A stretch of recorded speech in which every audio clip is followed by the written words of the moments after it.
Vulnerability is one of the most misunderstood yet transformative forces in our lives. At its core, vulnerability is the willingness to show up, to be seen, and to expose our authentic selves to the world, even when there is no guarantee of acceptance or approval. It is the raw and unfiltered version of who we are, the parts of us that we often try to hide, mask, or downplay out of fear of judgment, rejection, or failure. But what we fail to realize is that vulnerability is not a sign of weakness, it is the purest form of courage. It takes an immense amount of bravery to allow ourselves to be fully seen, especially in a world that often equates strength with invulnerability. For a woman with no friends, vulnerability can feel like a double-edged sword.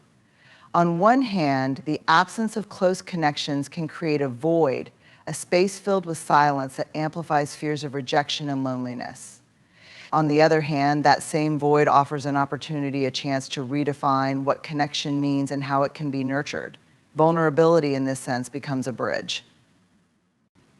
It is the starting point for reaching out, for sharing a piece of yourself with another person in the hopes that they will respond with empathy, understanding, or even a simple acknowledgement of your presence.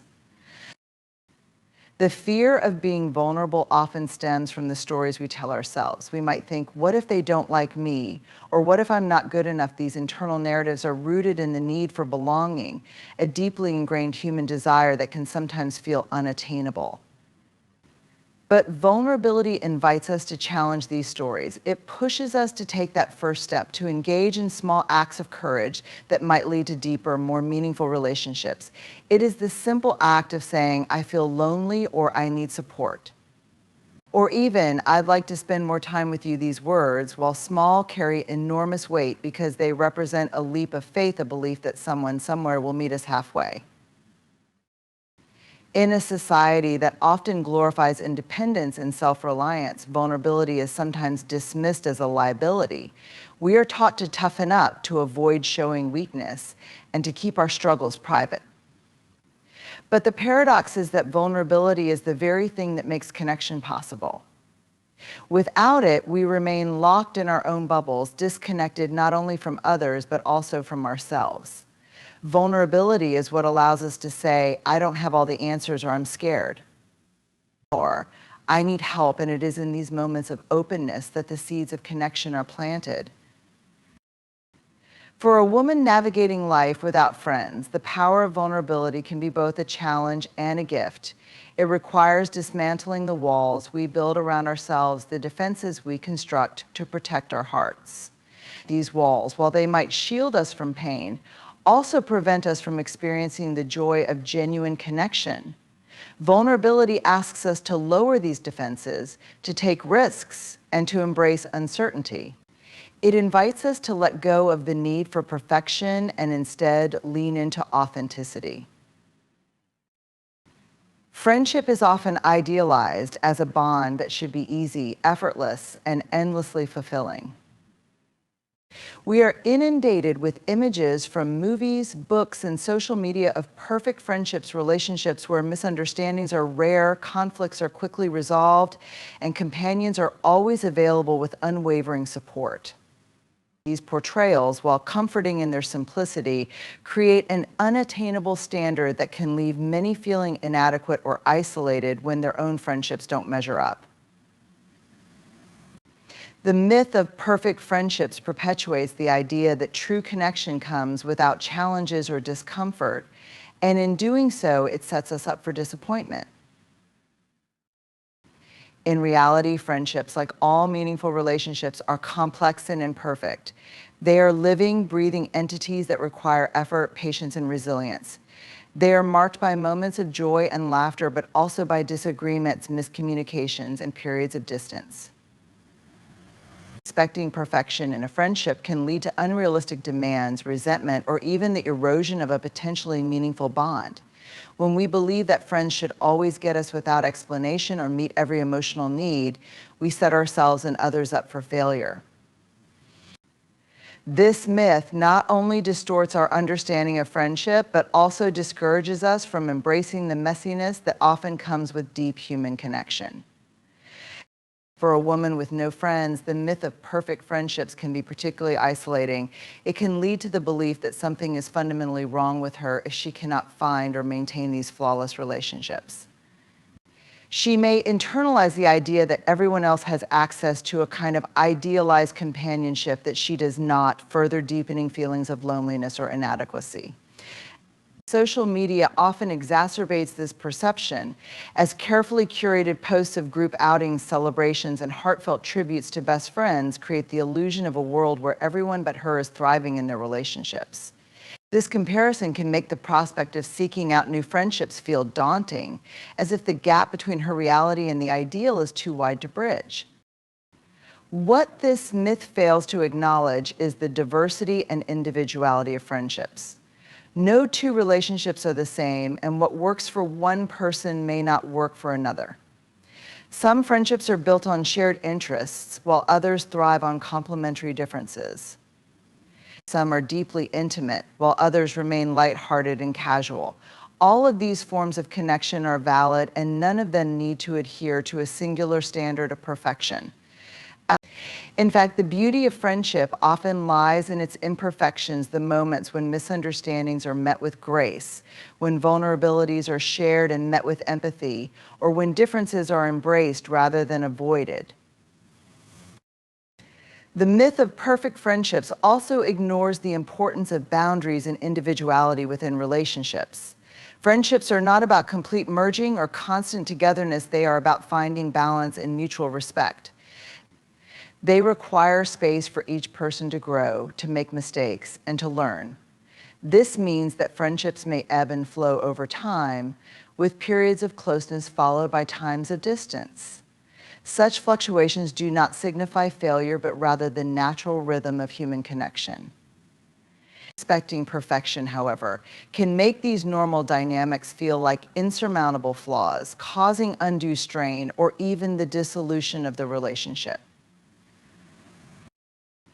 The cultural obsession with perfection in friendships can also discourage people from taking risks. If we believe that a friend must meet a long list of criteria to be worthy of our time, we may overlook opportunities to connect with people who don't immediately fit the mold. The truth is that friendships often develop in unexpected ways and with unexpected people. They require openness to the idea that connection is not always instant or easy, but is instead something that evolves over time through shared experiences, mutual understanding, and a willingness to navigate challenges together. Shame and loneliness often exist as an inseparable pair, feeding into each other in a cycle that can feel inescapable. Shame whispers that we are not enough, that our imperfections render us unworthy of connection, and that we are somehow fundamentally flawed. Loneliness amplifies those whispers, turning them into a resounding echo that convinces us that others would not want to be near us if they truly knew who we are. Together, shame and loneliness create an emotional prison, one where vulnerability feels too risky and reaching out seems impossible. Shame is a deeply personal emotion, one that thrives in secrecy. It tells us that our feelings of isolation are unique to us, that everyone else has figured out the art of connection while we struggle silently. For a woman with no friends, this can become a crushing weight. Society often equates social connections with personal worth, leading to the perception that having few or no close friends is a sign of failure. This belief is not only untrue, but also profoundly harmful, as it encourages those experiencing loneliness to retreat further into themselves, reinforcing the isolation they long to escape. Loneliness, on the other hand, is not simply the absence of people, but the absence of meaningful connection. It is possible to feel lonely in a crowd or even among acquaintances when those relationships lack depth and authenticity. Loneliness is not about how many people are around you, but about whether you feel seen, heard, and valued. It is the feeling of being invisible, of going unnoticed in a world that seems to prioritize connection as a marker of success. When shame intersects with this loneliness, it can create a sense of hopelessness, a belief that reaching out is futile because rejection feels inevitable. The messages we receive from the world often exacerbate this cycle.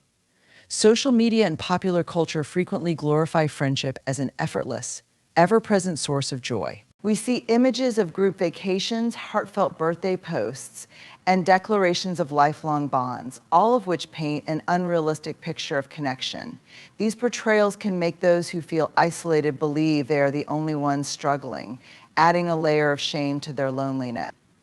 The reality, however, is that many people experience moments of disconnection, even those who appear surrounded by friends.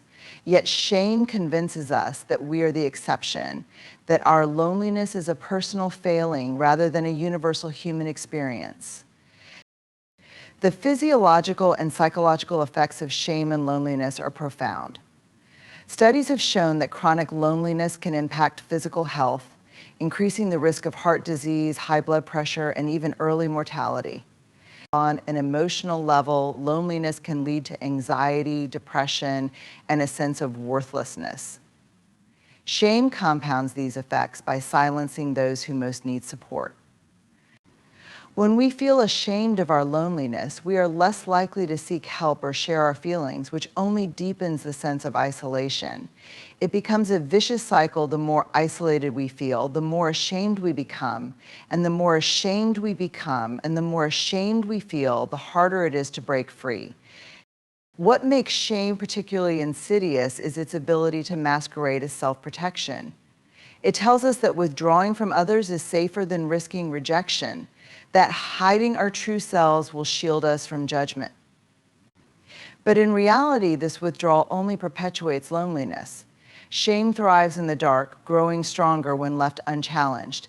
It convinces us to build walls around ourselves, walls that may keep pain at bay, but also prevent connection from reaching us.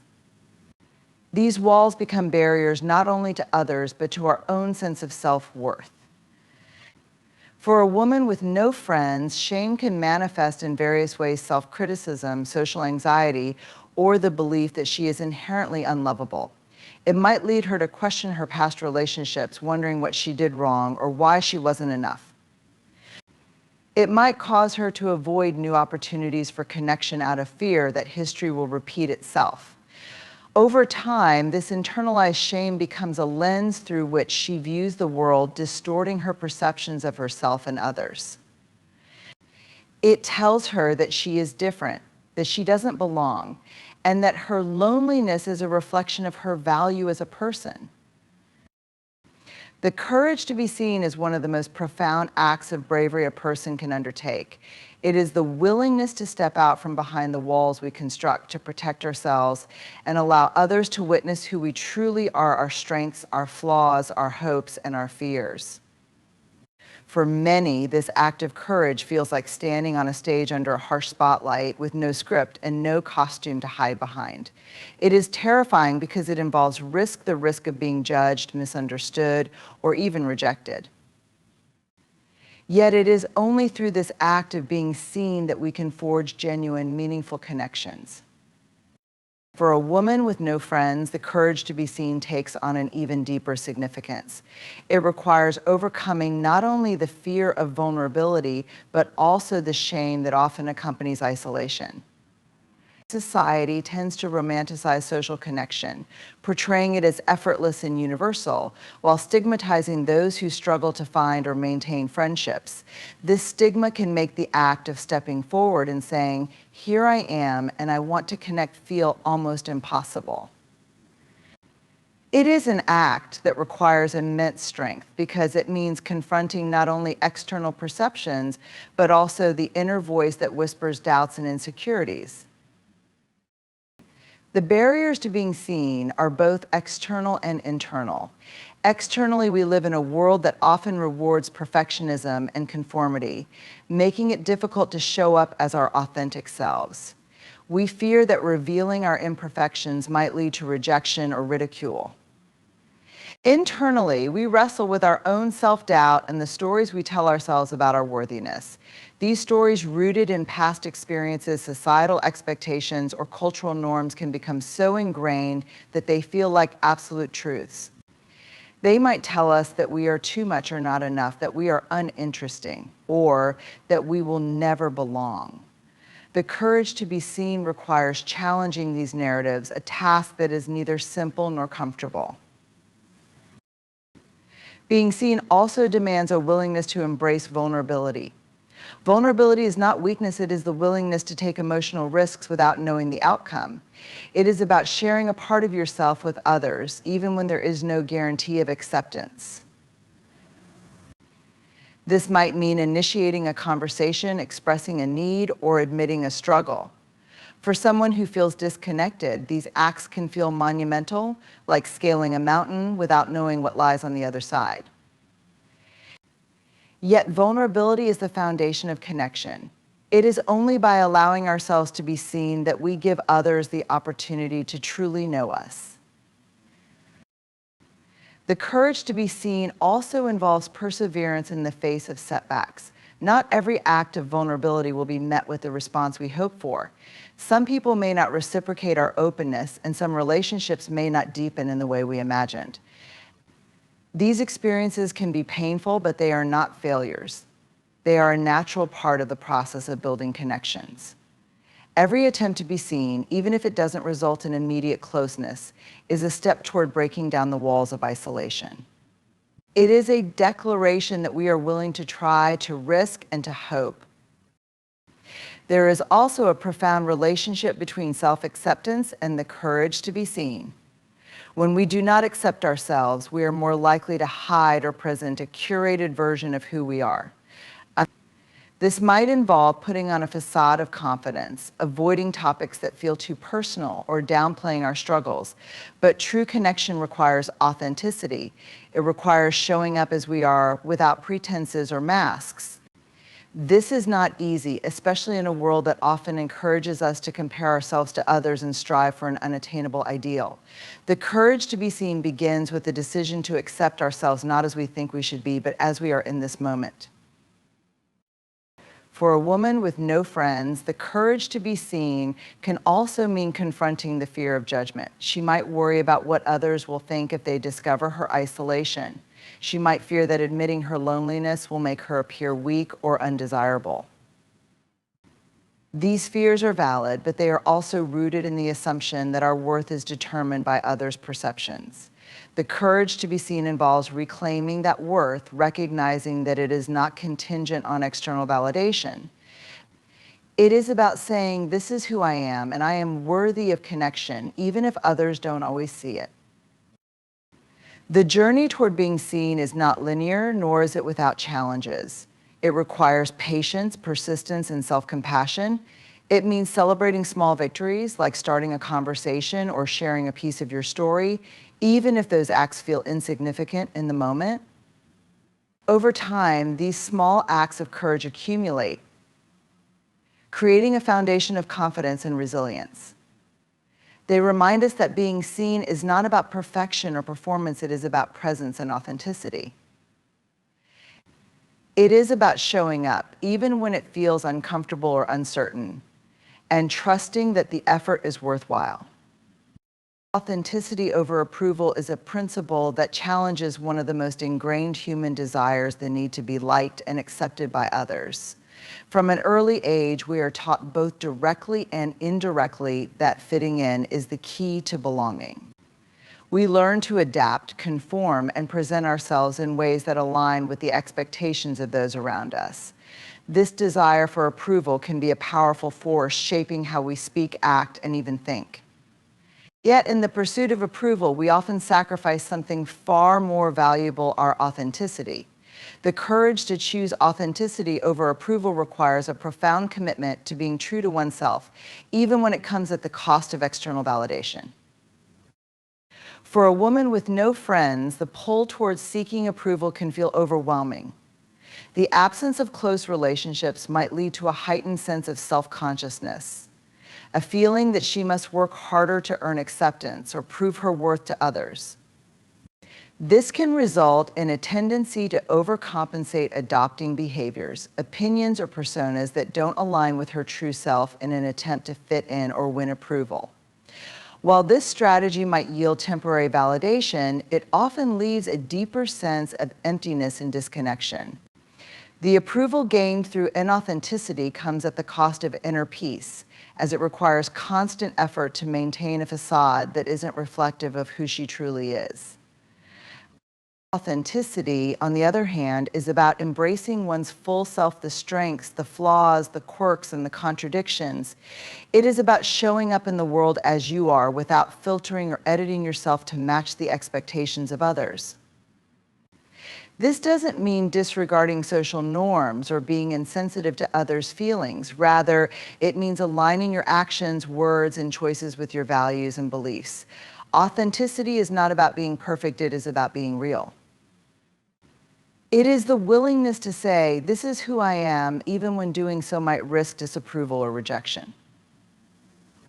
Choosing authenticity over approval requires a deep sense of self-awareness. It involves taking the time to understand who you are, what you value, and what you stand for. This process can be uncomfortable, as it often involves confronting parts of yourself that you may have tried to suppress or deny. It might mean acknowledging fears, insecurities, or past mistakes that you'd rather forget. But it is through this self-awareness that you gain clarity and confidence in your identity. When you know who you are less likely to feel pressured to conform to others' expectations and more likely to stand firm in your authenticity. The pressure to seek approval is magnified in today's world, where social media creates an endless loop of comparison and judgment. Likes, comments, and followers have become modern metrics of validation, reinforcing the idea that our worth is tied to how others perceive us. For a woman navigating life without close friendships, this digital landscape can feel particularly isolating. Seeing curated images of people with seemingly perfect relationships might lead to feelings of inadequacy or a belief that she must change herself to attract similar connections. The truth, however, is that authenticity cannot be captured in a filter or a caption. It is found in the moments when you choose to honor your truth, even when it isn't popular or polished. Choosing authenticity over approval also means embracing the discomfort that comes with being vulnerable. When you show up as your authentic self, you expose your true feelings, thoughts, and desires to the world. This openness can feel risky because it makes you susceptible to criticism or misunderstanding. But vulnerability is not a weakness, it is a strength. It is the willingness to be seen for who you are without hiding behind a mask. Authenticity requires courage because it asks you to value your own approval of yourself above the fleeting validation of others. One of the greatest challenges of authenticity is accepting that not everyone will like or understand you. When you prioritize approval, you might try to please everyone, molding yourself to fit their preferences. But in doing so, you lose the ability to connect with people on a deeper, more meaningful level. Authenticity, by contrast, invites rejection not as a failure, but as a natural part of life. Not everyone will resonate with who you are, and that's okay. What matters is that the connections you do form are built on mutual respect and genuine understanding rather than superficial approval. Authenticity creates space for relationships that are rooted in trust and shared values rather than in the need to impress or perform. Authenticity over approval also requires a shift in mindset, a decision to measure success not by external validation, but by internal alignment. It means asking yourself, am I living in a way that feels true to me?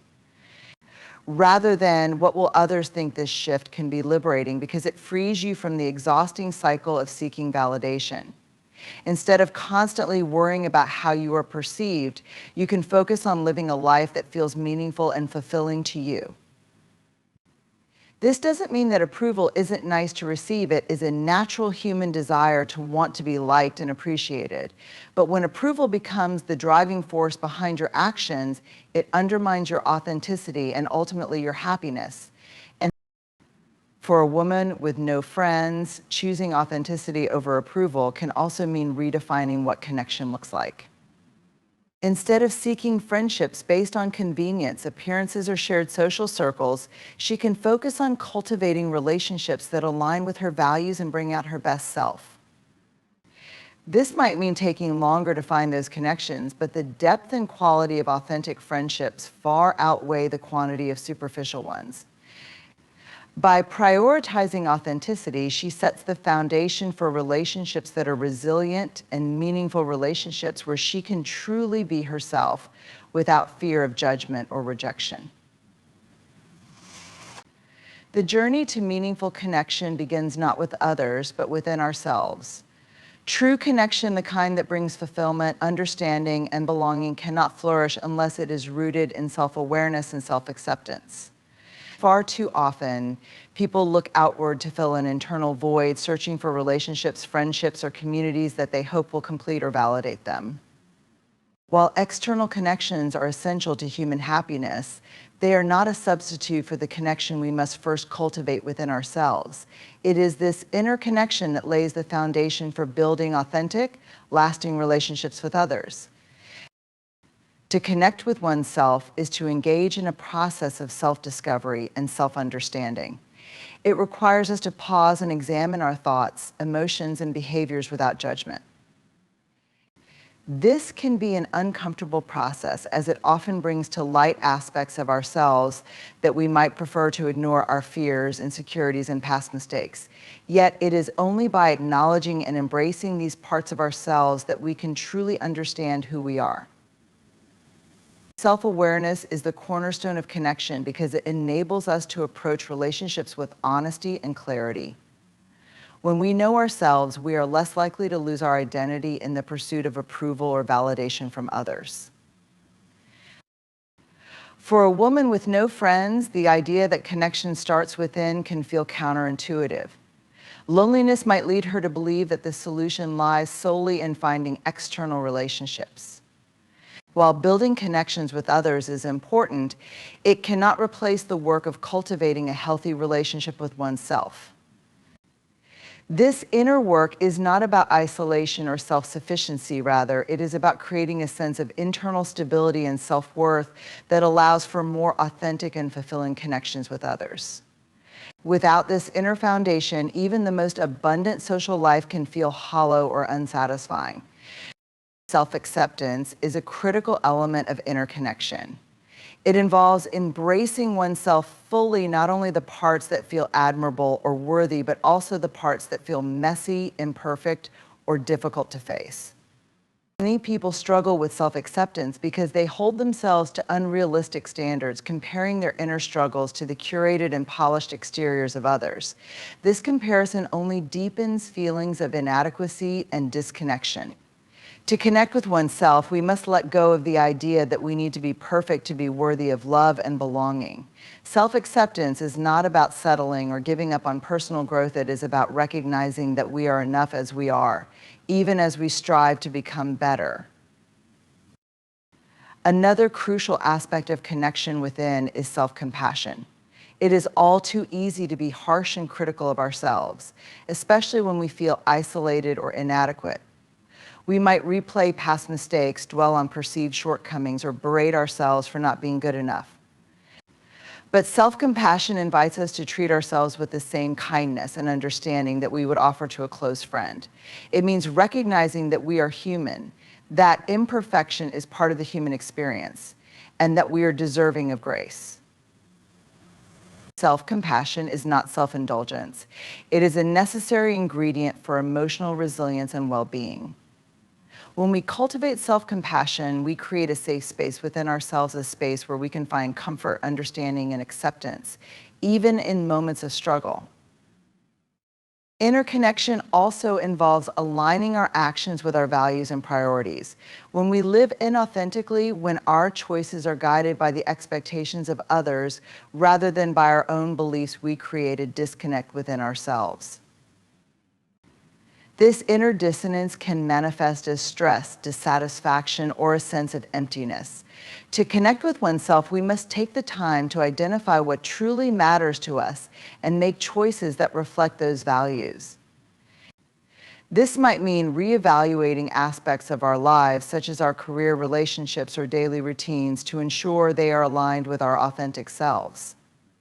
Living in alignment with our values not only deepens our connection with ourselves, but also attracts relationships that are more genuine and meaningful. Mindfulness is another powerful tool for cultivating inner connection. In today's fast-paced and distraction-filled world, it is easy to lose touch with ourselves. We might spend our days caught up in external demands, multitasking, or seeking validation through social media, leaving little time for introspection. Mindfulness encourages us to slow down and be present with ourselves, to observe our thoughts and emotions without judgment, and to reconnect with the present moment. This practice can help us develop a greater awareness of our inner world, fostering a deeper sense of connection with ourselves. Building a connection within also involves acknowledging and addressing unmet emotional needs. Sometimes loneliness is not just about the absence of others, but also about a disconnection from our own emotions and desires. We might suppress or ignore certain feelings because they are uncomfortable or inconvenient. Over time, this emotional avoidance can create a sense of numbness or detachment. To reconnect with ourselves, we must allow ourselves to feel the full range of our emotions, even the difficult ones. This might involve journaling, meditating, or seeking the guidance of a therapist or counselor. By processing our emotions, we can gain a better understanding of our needs and learn how to meet them in healthy and constructive ways. Ultimately, the connection we cultivate within ourselves shapes the connections we build with others. When we are at peace with who we are, we approach relationships from a place of authenticity and confidence. We are less likely to seek validation or approval from others and more likely to engage in relationships that are reciprocal and meaningful. Inner connection also helps us set healthy boundaries, communicate our needs effectively, and navigate conflicts with grace. It allows us to show up fully in our relationships, not as a version of ourselves that we think others want to see, but as our true selves. In the journey of exploring what it means to be a woman without friends, we uncover truths that resonate deeply with the human experience.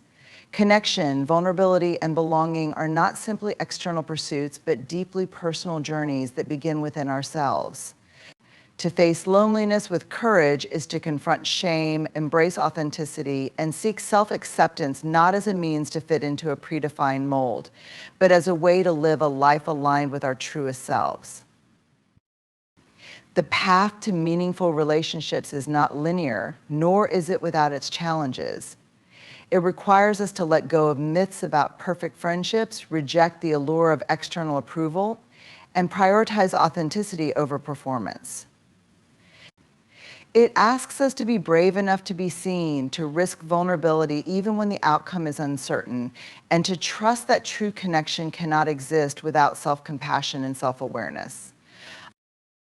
This journey also reminds us that loneliness, though painful, is not a permanent state nor a reflection of our worth. Instead, it is an invitation to turn inward, to understand ourselves more deeply, and to nurture the seeds of connection that lie within. It is a call to redefine what relationships mean to us and to approach the world with an open heart, ready to embrace the connections that come when we live authentically. Ultimately, the power to connect lies not in the hands of others, but within us. By embracing who we are, confronting the fears and doubts that hold us back, and living in alignment with our values, we create the conditions for genuine relationships to flourish. Whether surrounded by many friends or walking the path of solitude, our worth is inherent, our voice is valuable, and our capacity for connection is infinite.